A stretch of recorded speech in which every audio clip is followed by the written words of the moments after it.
தளபதியா இருக்காங்க.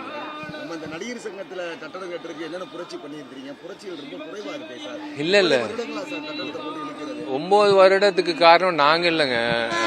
ஒருத்தர் வந்து 4 மாசத்துல முடிக்க வேண்டிய கட்டடத்தை வந்து தேவையில்லாம ஒரு எலெக்ஷனை நடத்தி அந்த எலெக்ஷன் நடத்தினதுக்கு அப்புறம் கவுண்டிங்ன்ற பேர்ல ஒருத்தர் கேஸ் போட்டு அது ஒரு 3 வருஷம் தள்ளி போட்டு அதுக்கப்புறம் வந்து கரோனா வந்தது.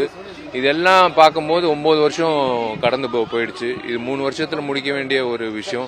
பட் இருந்தாலும் இன்னொரு 4 மாசத்துல வந்து இந்த கட்டடம் வரும், பெருசா வரும். தமிழ்நாடு கதைக்கிழமை படம் அமைஞ்சா பண்ணுவீங்களா? ஜல்லிக்கட்டு சிலம்பம் இதை பேஸ் பண்ணி மீண்டும் என்ன விட்டுற மாட்டாங்க இயக்குநர்கள். ஏன்னா நான் மதுரைக்காரன் தான் அப்படின்னு இயக்குநர்கள் மட்டும் இல்ல, இங்கிட்ட இருக்கிற வசிக்கிற எல்லா பொதுமக்களும் நினைக்கிறது வந்து என்னோட சொந்த ஊர் மதுரைன்ட்டு. நான் அந்த வகையில வந்து அது ஒரு பாக்கியமா நினைக்கிறேன். கண்டிப்பா நான் பண்ணுவேன். நானும் மதுரைக்காரன் தான்டா.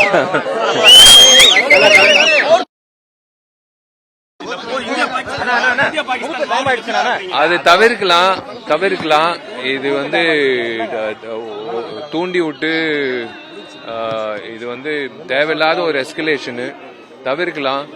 ரொம்ப கஷ்டப்பட்டு நம்மளுக்காக நம்மளை பாதுகாக்கிற ராணுவ வீரர்கள் வந்து இழக்கிறது வந்து பார்க்கும்போது ரொம்ப கஷ்டமா இருக்கு. பேப்பர்ல படிக்கும் போது அவங்க எவ்வளவு கஷ்டப்படுறாங்கன்னு எங்களால ஓரளவுக்கு உணர முடியும். ஆனா அங்கிட்டு போய் பார்க்கும்போது தான் தெரியும் அவங்க எவ்வளவு கஷ்டப்படுறாங்க நம்ம எல்லையை காக்குறது.